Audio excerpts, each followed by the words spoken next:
So if you have that in mind, I'll now turn it over to Dr. Osher to continue a conversation with some of our panelists to share examples from their states and districts. Okay. Thank you very, very much, Michelle.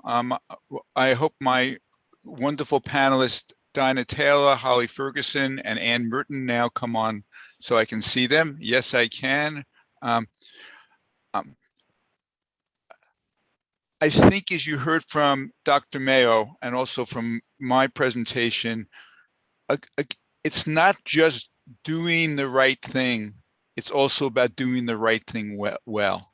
And it's not just about doing a silver bullet, but it really is about changing systems, changing the whole school, building capacity. And the three presentations that you'll hear will speak to that. And so there are two questions I'm going to ask people just so you know. The first one is for each of you to describe a little about what your district has done in the case of Highline, first of all, of Richland 2 and Highline, and then at a state perspective, what the Arkansas PBIS Center is doing to support districts. And then to also come back and talk about how has the responses to the COVID-19 situation affected what's going on. And we're going to start with Richland 2, then we'll move to Highline, and then we'll move at a state level to Arkansas. And if we have time from Arkansas, we'll also hear about a district. And in the same way, we may hear about individual schools from both Dinah and Holly. So Dinah, please go first. All right. Thank you so much for that introduction. Again, I am located in Columbia, South Carolina, in Richland School District 2. And I've been in education for the last 16 years, but in this position for the last 6 years. But I can really say when we started this work, it was really after Rethinking Discipline that guidance kind of came out from them. And so the very first thing that we did was we really wanted to develop a discipline task force. And in that discipline task force, we kind of included people from all genres. We included our principals, people from the district office, parents, students. We really wanted them to be included in the conversation. And so there were three, I would say, focus areas that we really wanted to kind of hone in on. The very first one was policy change. We really wanted to see and to make sure that what we were actually believing was what we were actually practicing, to make sure that we kind of noticed and put attention to some of those incongruencies, and really to kind of make sure that when we develop this new code of conduct and our discipline matrix, that we really wanted to say, make sure, like Dr. Mayo was saying earlier, that the language was not ambiguous, right? That it wasn't subject to multiple interpretations. And so that's the very first thing that we did. We looked at our policy to make sure that we were really being inclusive and equitable in our policies. And of course, we looked at our school resource officers, right? We wanted to make sure and explicitly describe when we should involve a school resource officer. That was actually written into our policy. And so we trained our SRO officers in de-escalation and trauma-informed practices, but we really, again, we wanted to make sure that there was a clear delineation between when we were to involve an SRO officer. Second, we really wanted to make sure that we built capacity, and we did that through what we like to call BEST, Behavior Education Supports and Training. That model was developed in 2015, but it really kind of helped us really build a system that was not only just data informed, but it include multi-tiered structures, that it include how do we build the skills of teachers and administrators? How do we provide them with the training and some of those problem solving strategies to really make better decisions in regards to student discipline? And so we kind of developed BEST over time, and it's definitely evolved over the last few years. But again, we really wanted to emphasize the importance of utilizing positive behavioral strategies. And I will say, you mentioned in your report earlier about restorative practices. That is something that we really strongly believe in. With RP, we understand that, in order for you really to be inclusive of students, you really have to be able to make sure that even if a student is suspended, that we are reintegrating them and inviting them back into our community. And so restorative practices was a really big one. Before we kind of had schools to implement BEST in their schools, we said, hey, let's do this needs assessment. Let's really see what things you have already in place, because some schools were doing some things really well, and we didn't want them to wipe their plate completely clean. And so we looked at what they were doing. We looked at their discipline data. We provided them resources. We provided them training and things like distinguishing between what's considered a classroom versus an office managed behavior, right? We talked to them about our 6 R's of classroom management, and we like to call them relationships, routines, relevance, resilience, being restorative, and how do you respond to behavior. And that is now district-wide. All of our new teachers receive that training currently, and we also focus on trauma-informed practices. And so that's kind of a broad, general idea of kind of what we've done in the past few years. But I don't know how much time do I have, so I'll let Holly go ahead. Okay, thank you very much, Dinah. And I know from what we just heard and what we're about to hear from Holly, that the American Association of School Administrators did us fine for us, because they really recommended that we reach out to both of your districts to learn from what you're doing. And so, Holly, you go next. And just for the audience to know, we placed Holly second because she actually, in hearing what Dinah was going to say, said, I wish I had heard that when we were beginning the work. So let me now introduce you, Holly. Thanks very much. And you're absolutely right. I definitely can learn from Dinah. My name is Holly Ferguson. I'm the Chief Policy and Strategy Officer for Highline Public Schools. We're a district of about 18,000 students just south of Seattle in the state of Washington. So I'm a little bit far from y'all, but I appreciate the invite anyway. I would say we've been on the discipline journey for about 10 years. Our superintendent, Dr. Susan Enfield, started in Highline about 10 years ago. And one of the first things that she did was to start looking at our data, and knowing that out-of-school suspensions resulted in lack of success post-secondary, or even lack of getting into post-secondary education. She was very interested in that data point. And we found, not necessarily a surprise, that we had very disproportionate data. Students of color were substantially suspended out of school, substantially more than white students and other students. Same thing with students who qualify for special education and our English language learners.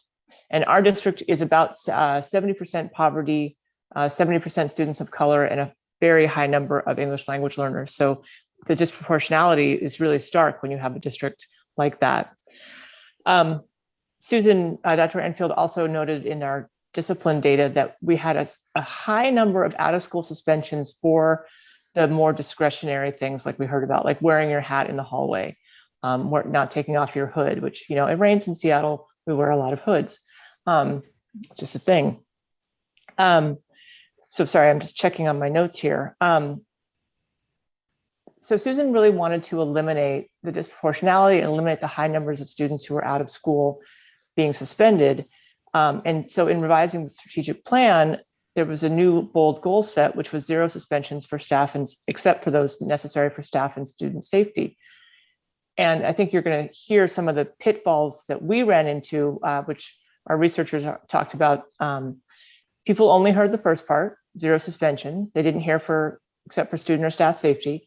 So we had people feeling that there's nothing they can do. They just have to let students run wild through the streets, as it were, which caused us to realize that while we thought we were a very advanced PBIS focused district, we were not. The adult readiness factor that you just heard about was not there in terms of having multiple tools in the toolbox to be able to address student behavior with something other than a suspension. So that was difficult. The other thing that we did multiple things, but we also eliminated, I think you heard Dr. Mayo talk about the kind of hard and fast 0 tolerance rules. What we had, and most districts had in Washington State, a matrix that set forth specifically, if a student does this, this is the outcome. And there was no discretion for administrators which violated, frankly, Washington state law that required administrators to take into account the circumstances surrounding a student's actions. We eliminated that matrix, and people just didn't have the tools to know differently, to know how to act differently around students that weren't behaving well, behaving the way they wanted to. So we had to regroup. We had 2 task forces, like Dinah mentioned. We had one that did that first level of policy review and got rid of that matrix. We had a subsequent one that also was cross-departmental, included union members, et cetera, that really started getting into the why. Why do we discipline? What are we intending to do with discipline? And I believe one of my colleagues is actually on this webinar, Doug Judge. He's the first one who reminded me that discipline means to teach, not to punish. And that really resonated with me and with the whole team, that what are we trying to do here to get students to behave in a different way? So we had a big push again on PBIS. Like I said, we thought we were very far advanced. We weren't where we thought we were. We hired our first cell director. That was a new thing for our district, and that has now continued to really work on the student factors, but also the adult readiness factors, and making sure that adults know what best practices are. And then the state at the same time, and then I'll stop talking as well. The state at the same time was also relooking at discipline at the statewide level, which resulted in new state laws around discipline, and we kept going. But you know, Dinah's really, you guys have really sustained this work, so I'm looking forward to hearing more about that. Thank you very much, Holly. And sorry, something went down the wrong throat when I was drinking. And I think this conversation tees you up well, because Anne, you're in the business of trying to support districts in building a systemic capacity. And so would you share with us a little about what the Arkansas PBIS Center has been doing in this space? Yes, thanks, David. We've had our PBIS Resource Center at Arkansas State for about 10 years, and we've evolved over the years in terms of really our approach in working with schools and districts across the state.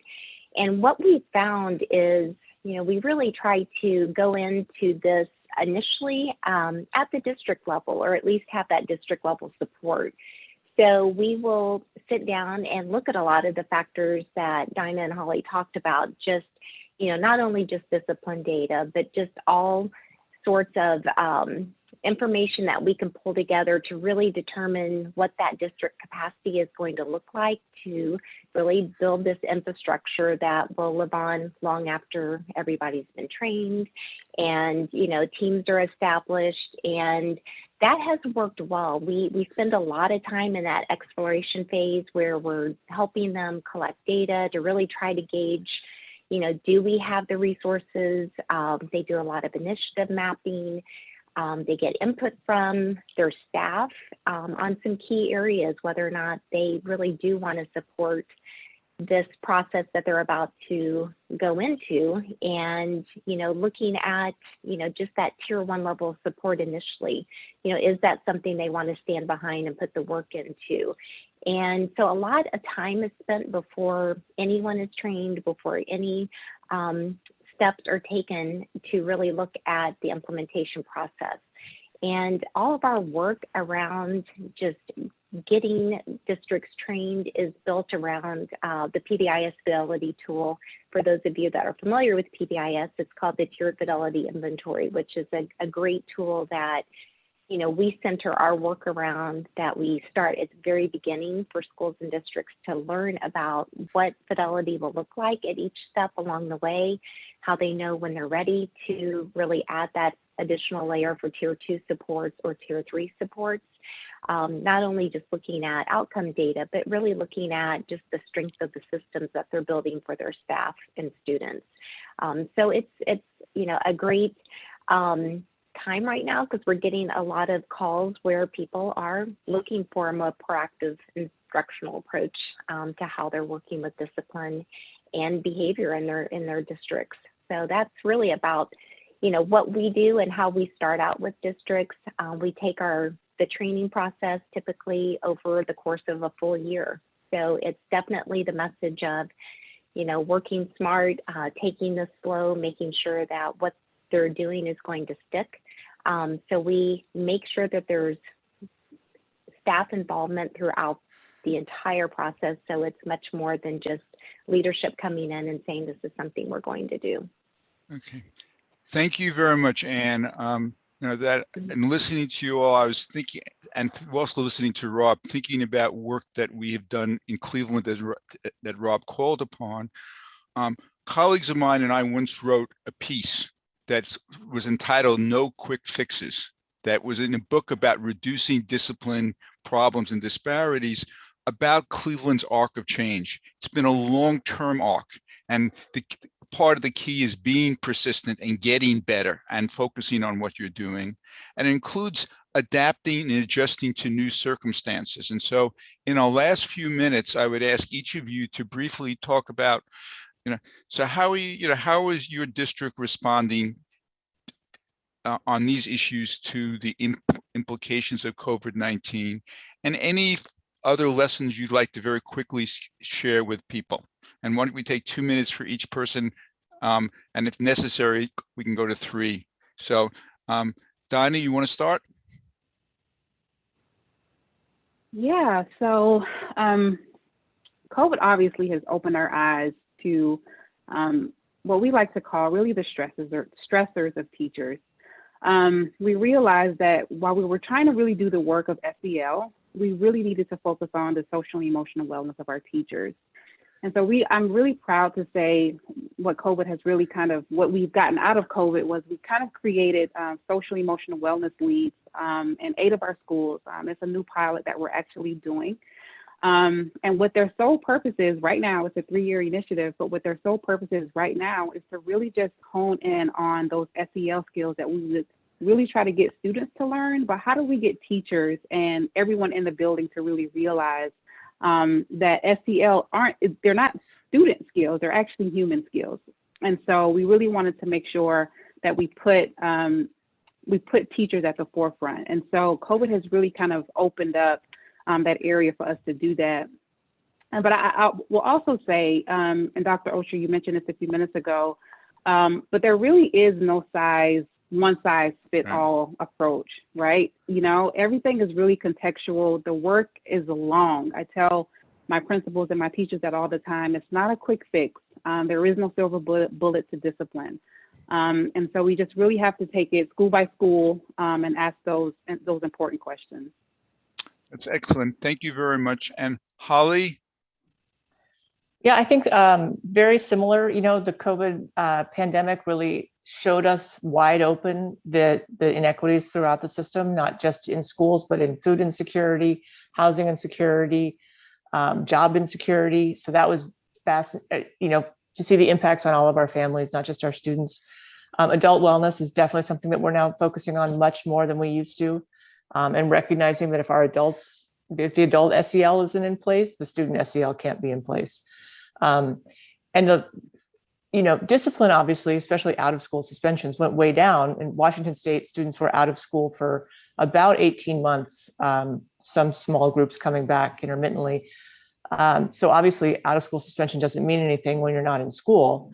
But what has happened is now that kids are back in school, the adults have lost all of their muscle memory about how to do even some basic things like remind me of what goes into a discipline letter home to a family again.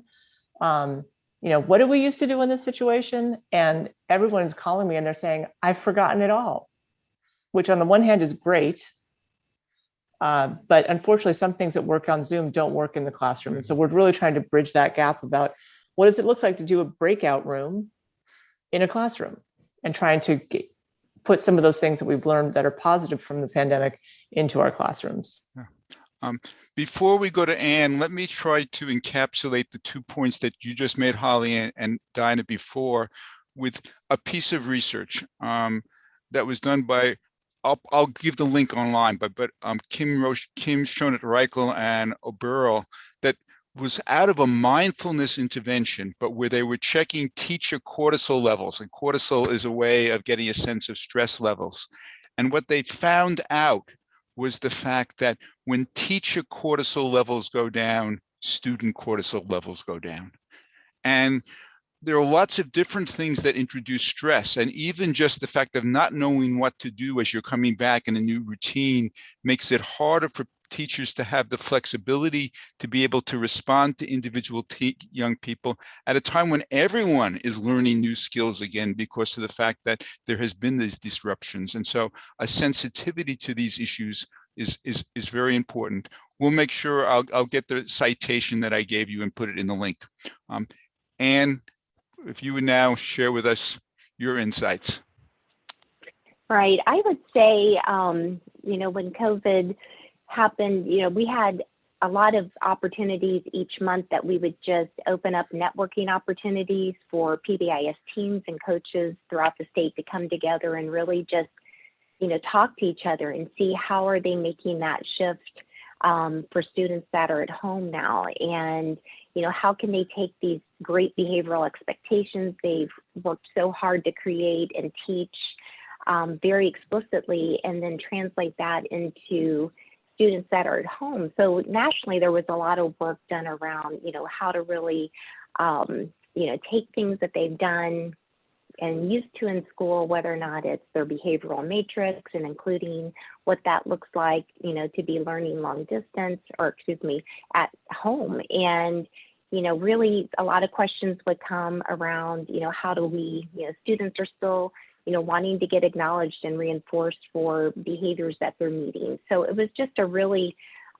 process that we would help teams really make that shift so they weren't losing that engagement that they had worked so hard on, you know, while they were all in school. Okay, thank you. It would seem to me, Michelle, that this might be a nice time where we could bring everybody on board and open up for questions to the audience as well as a discussion amongst the panel. Okay, thank you, David. So we'll soon transition to the question and answer session that David was just referring to. But before we do so, I just want to make another quick plug that we just put the link to our feedback survey in the chat box. So please take a moment to complete it for us. It's really important for REL Southwest to hear from our audience for these events on how we're doing, you know, if this event was valuable to you, and how we can improve for future events. So I just wanted to make sure I plug that, and people can find that in the chat box before we transition into the question and answer session.